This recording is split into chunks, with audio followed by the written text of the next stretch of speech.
the two professors who gave me jobs, first Joseph Biegert, who hired me to be at the Anthropology Institute and Museum in Zurich, and also then in 1970, Wolfgang Bartmann, the mighty and very the mighty professor of anatomy at Kiel University in Germany. They both actually had sad histories working during the end of the war, World War II, with, in quotation marks, material that was from deceased inmates of concentration camps. Very scary to think about that. And I think this had a role in Biegert's behavior. I remember telling you last time that he was sick, but he was obviously depressed and went into phases of being unable to come to work. And these phases got longer and longer. I had to teach his lectures. And I do think that this has something to do with him feeling guilty and therefore went into phases of depression. And that was the reason that finally in 1970 I left the Institute of Anthropology in Zurich and wrote my introduction to primatology in German that also was published in 1970. And then Wolfgang Bartmann at Kiel, who was the director of the anatomy department in the medical school, hired me. That didn't last long because after a couple of months, I got an offer to come to Yale University Peabody Museum, where my later husband, Erikson Simons, and David Pilbeam were the center and hub, so to say, of fossil primate studies. And I wanted to go there for a year and learn more about fossil primates. And so I went to Bartmann and asked him, would you give me a year's lease and pay a replacement with my salary? I want to go to Yale, and explained what this was about. And he looked at me, didn't say much, and then suddenly said, no, I want you here. And then I spontaneously said, well, I'm sorry, but then I have to resign. And I did resign. Thank goodness my parents were able to take me back for a couple of months, and then I flew from Frankfurt to Kennedy Airport, New York City on January 3rd, 1971. And that basically was the start of the new phase of my life. That then finally I became Erwin's wife. Still the uncle phase of my life, I was in Nairobi that was also early 1970, and I was introduced to Alan Walker, who was a professor at the Nairobi Museum at the time. And he was very generous, talking and helpful talking with me, and he had me give a lecture at his class about, I talked about primate vertebral columns, and we hit it off. He showed me lemur skulls, and we talked about morphology. And then he invited me to dinner at his home, and a friend of mine took me to the market, and I bought a huge bunch of roses that were absolutely gorgeous for Alan's wife, whom I had not met, but that's what we did at the time, bring a present. And so I came to Alan's house. He opened the door in a rather oily, what do you call those outfits? I can't think of it. He was working on his Lotus race car. He was changing the oil. And then his wife, Ricky, appeared, and I handed her the roses, and she said, "Oh my God, I don't know what to do with those. I'll put them in the bathtub." At any rate, we had a good dinner, and Alan took me back to the museum in the evening with his Lotus race car, which was not the car to drive around in Nairobi at the time, but it was fun. And I didn't know at the time, but found out later that Alan Walker and Elwin knew each other and helped each other and published with each other. And so Elwin and I once went to their house. We stayed at their home, and he had an electron microscope, and Erwin took some skulls from the Wyoming to have Alan make photos of them. Or I don't know the right terminology.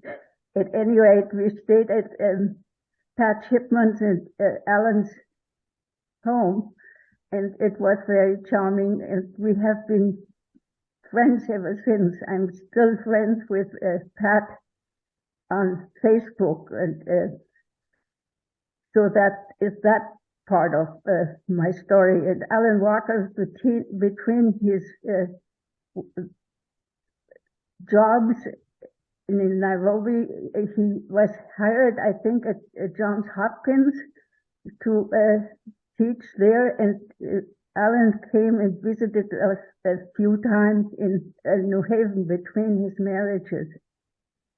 And we had a good time also, always to be together socially and scientifically. We were able to talk about all kinds of things, human evolution and primate evolution and so on. And now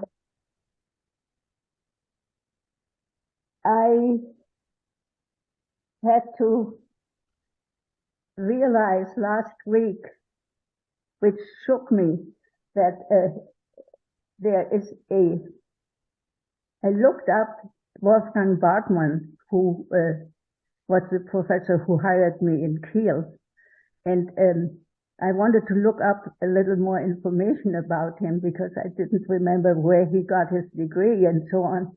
And I got to, Google is an incredible instrument of finding things, and I found a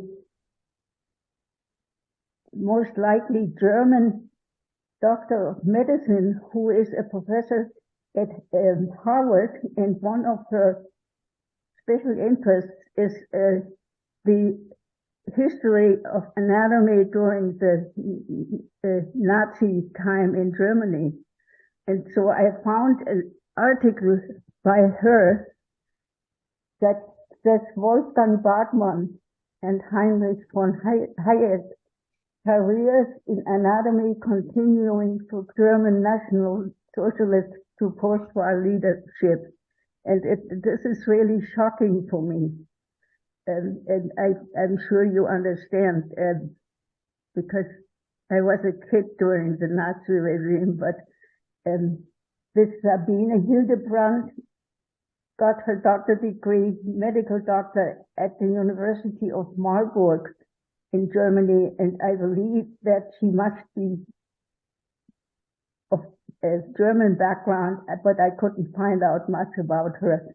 At any rate, that is sort of one part of my new discoveries. And when I arrived in Zurich in 1963 to take the job that I had for 7 years, and Bigot put me in charge of the collections, and that has some interesting side stories because Adolf Schulz, who was Swiss, his mother was Swiss and his father was German, and he was at Johns Hopkins University before he took the directorship of the institute in Zurich, and he was around, and it was very funny and nice, and I now just this morning thought about the fact that I also got sort of close to activities that we would not any longer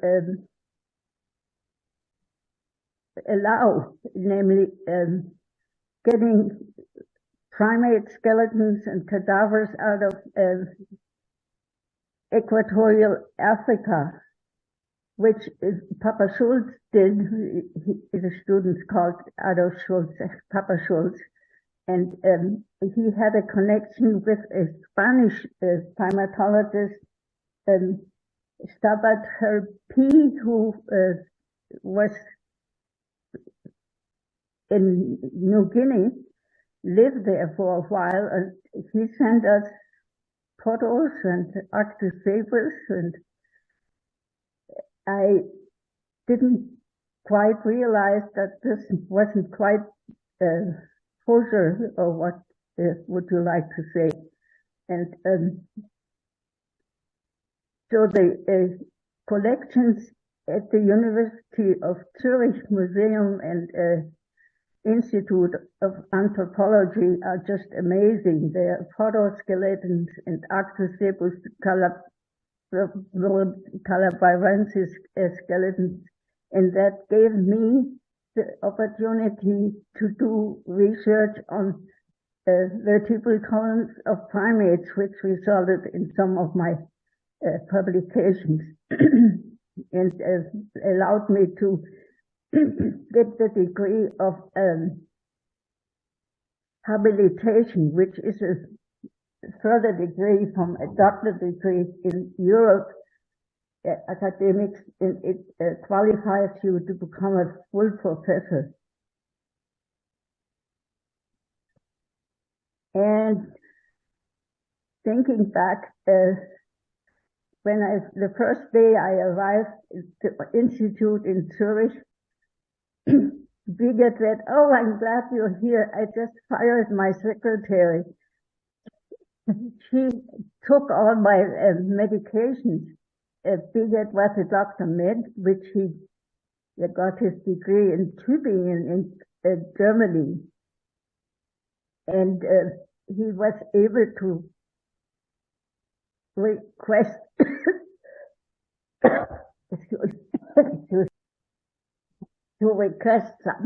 samples of the medication.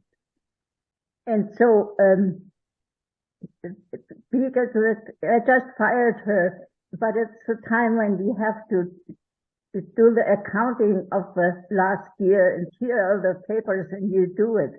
And so here I sat 2 days and studied those accounting receipts and documents, and tried to get together an accounting of the institute for the administration, and it wasn't very much fun. But I think I completed and succeeded it. And then did Schultz ever draw anything other than primates? I mean, he was a magnificent artist in his article. That was his focus, and he had huge amounts of data that he collected from measurements, and he did hide and protect those data in file cabinets, and he didn't allow anybody to get into it. He was not very generous helping others with his knowledge. It was interesting, unlike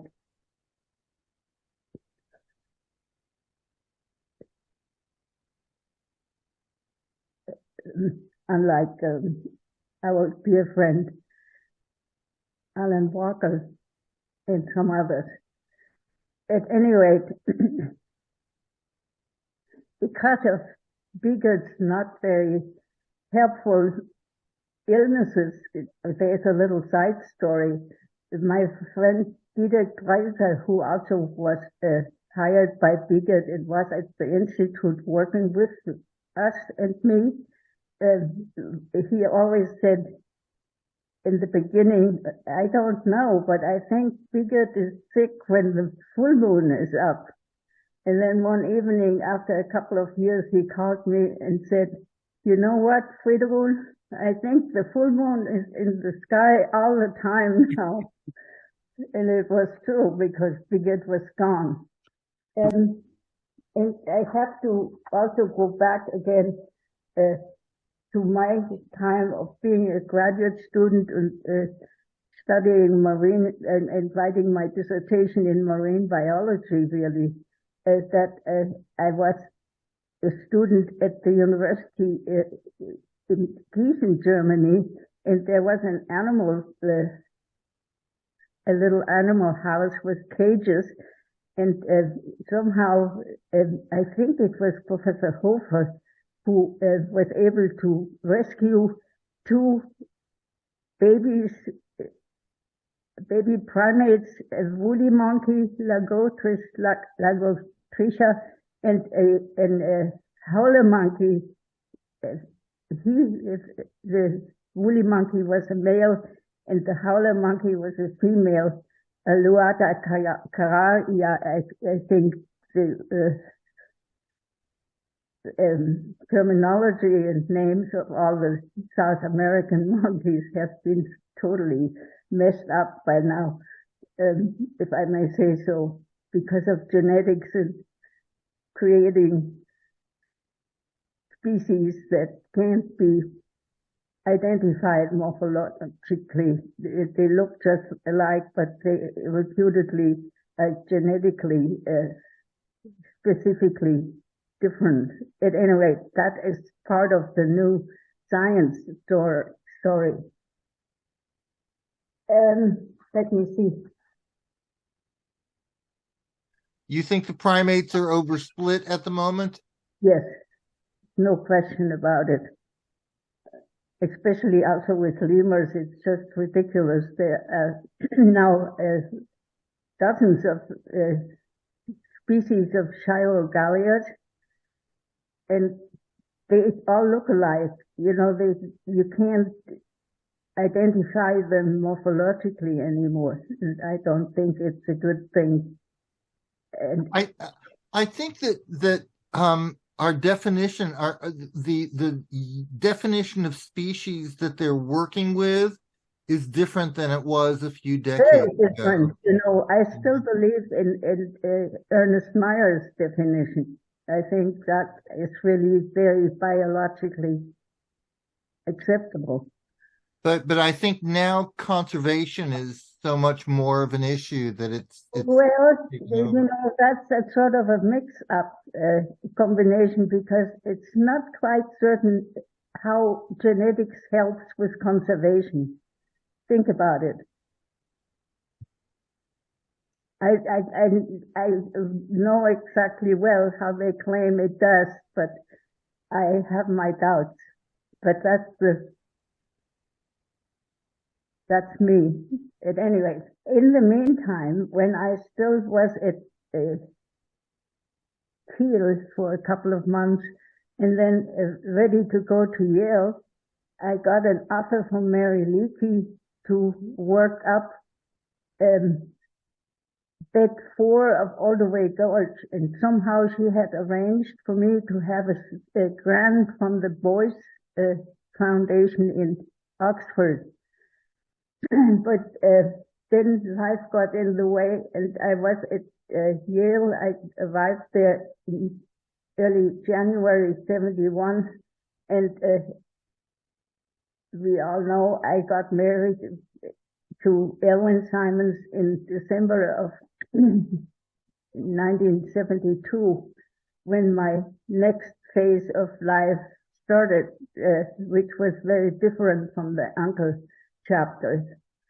And I also remember that Erwin at some point took John Fleagle, and who was his undergraduate student right there, and a good friend. He took Fleagle and me to Philadelphia to visit Raymond Dart, who is the discoverer of the Australopithecus town child skull. And he was an elderly gentleman, but every summer he was in Philadelphia at some kind of a scientific foundation and spent time there and gave lectures. And I actually did meet Raymond Dart, which was also very moving and amazing. And it was the Institute for the Study of Human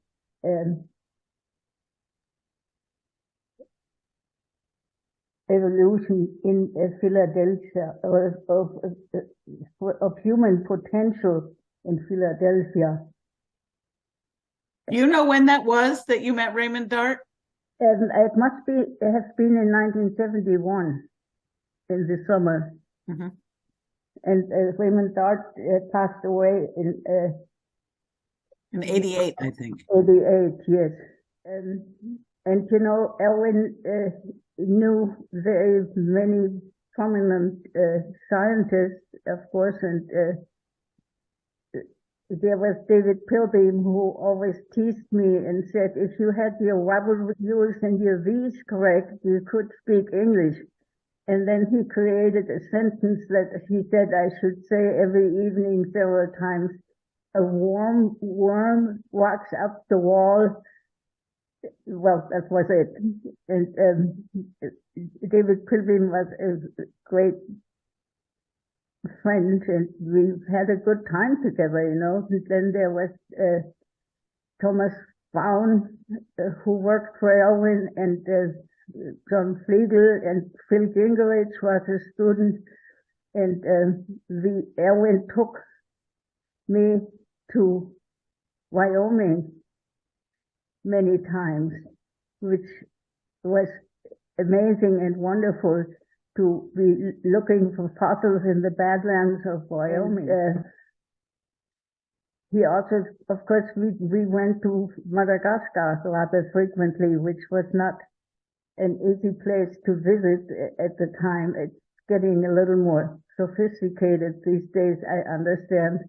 But our beloved son was there for a year, or not quite a year, and I went to pick him to be with him, and he showed me Ranomasan, and we stayed in a tent together that he had borrowed from somebody else. It was a large tent in the rainforest, and I remember that I had to go outside to do what people have to do occasionally, and a leech attached itself to my leg. There were leeches all over the place, and I came back into the tent and discovered the sucker on my left leg, and I thought, okay, I pulled it off. It hadn't been really sucked very hard yet, and I put it on the canvas floor of the tent and took my shoe and tried to kill it, and it just didn't die. It just was my force was unable to kill it, and I finally took my eau de parfum Bulgari and sprayed it on the thing, and it sort of blistered up, and I had to laugh, and my son, our sunburned, sat up in his sleeping bag and said, "Mom, what are you doing?" So that's another funny story to remember. Egypt was also amazing. I've never slept as well as in the Bedouin tent in the Sahara Desert, and in the evening, if you are in places like Madagascar or the Sahara Desert, you see many more stars in the sky than around here, where civilization has lights all over and sort of blinds or takes out the incredible number of stars that are above us. When I was in Kenya and met Alan Walker there, I didn't, of course, know that later we would become very good friends, because he was a friend of my future husband. But I also met the neurologist Ralph Holloway. We spent some time together, and it was also the time when Richard Leakey and Meave Leakey were engaged suddenly, and Meave showed me her ring, so I was there to witness this interesting and amazing event. I mean, I wasn't invited, but there wasn't a party, but Meave proudly showed me the ring that Richard Leakey had given her. And when I was in Nairobi, I had a good friend who was a German lady who had a job in Nairobi at the time when I was there, and she and I went to Nakuru, the incredibly gorgeous lake not too far from Nairobi, and with lots of flamingos and white pelicans, and so there are lots of stories that I remember fondly, and I'm grateful that I had such an incredible life. Now I'm going back to Friderun Ankel. In 1968, I had the chance to go to Swedish Lapland and do some diarrhythm studies together with Ernest Haeckel's niece, Agnes Miller-Haeckel. And we were driving to north of the polar circle, and were working in rivers up there during the midsummer time when the sun doesn't go down. You could read the newspaper outside at midnight. It was so light because the sun doesn't go down. It slides along the horizon. But that's another little aside. And then, of course, not of course, people, when I first arrived at Yale, people said, oh, you have to translate your introduction to primatology because it's German and you should translate into English. And then somebody else said, oh, you shouldn't translate it, write a new one. And that's when I got a contract with Macmillan at the time in the series that also had books by Alison Jolly and Elwin and David Pilbeam. And I wrote my first edition of Primate Anatomy, an introduction. And I'm not very proud of this first edition because I had too much help at the time. I wasn't not yet very fluid in English. And at any rate, the third edition, I think, is a very, very good book, and I'm proud of it. And the fourth will be great too. And it was last October that all of a sudden, once again, Elsevier, one of the acquisition editors, sent me an email and said, we want you to prepare a fourth edition of Primate Anatomy. And I finally said to myself, well, wait a minute. Yes, I had said, no, I can't do it for many requests by them. because I had to take care of Elwin. You know, it was really sad when he faded away. So I couldn't do anything like that, but I really enjoyed preparing the fourth edition of my book, and I'm proud of it. And so that's sort of what I can think of right now. Well, when will the fourth edition be out? In October. It's in production right now.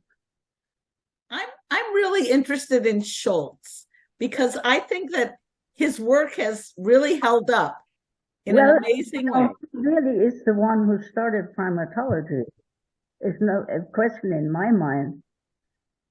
There was a funny story that an American graduate student came to the Institute of Anthropology. It must have been while I still was there.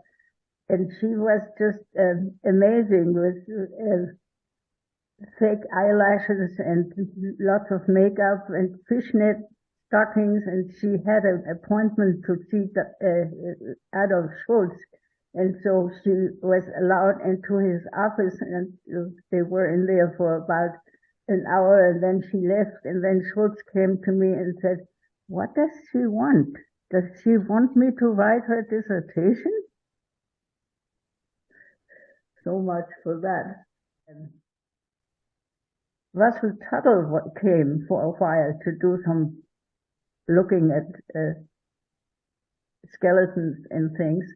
And he and I went down to the lake in Zurich to catch some lunch or something. And then he said, "Now let's go to the lake and throw some rocks at the black swans." Of course we didn't, but Russell Tuttle was a very funny guy. And George Erikson came from Brown University at some point, and I had him for dinner. My mother was at my apartment, and he was over at my little apartment for a dinner. And then I took him in my little Austin Healy Sprite, and I said, "What is your hotel?" And he said a name, and I thought it was just where very many of the visitors stayed, so I took him there. And then he left, and it was night, you know, and the next morning when I came in the institute, Bigot accosted me and said, "What do you think you did? You did take Erikson to the wrong hotel," which definitely was not my fault, but I was scolded. I'm incredibly grateful to have had a very interesting life. And you know, I was also in Chile at some point, about 68, I believe, because I had Swiss friends there, and saw the condor flying at the southern extension of the and I was only the fourth female to get this accreditation at the Department of Philosophy at the University in Zurich. And I had to write I had written my, well, what do you call it? The book that appeared in the Handbook of Primatology, published by Karger, but it's in German. And that was my dissertation, so to say, to get the habilitation. And what was the topic? From the vertebrae? Yeah, the primate vertebral columns. And of course, that's when I realized that the morphology of most of the primates is so unspecialized that primates can do the most amazing things, and that the functional ability of the primate anatomy is way higher than what you would conclude from the morphology. And that also applies to humans. Think about it. Ice skating, humans, and skiing and diving, flying. And when I was at Brown, that's another story.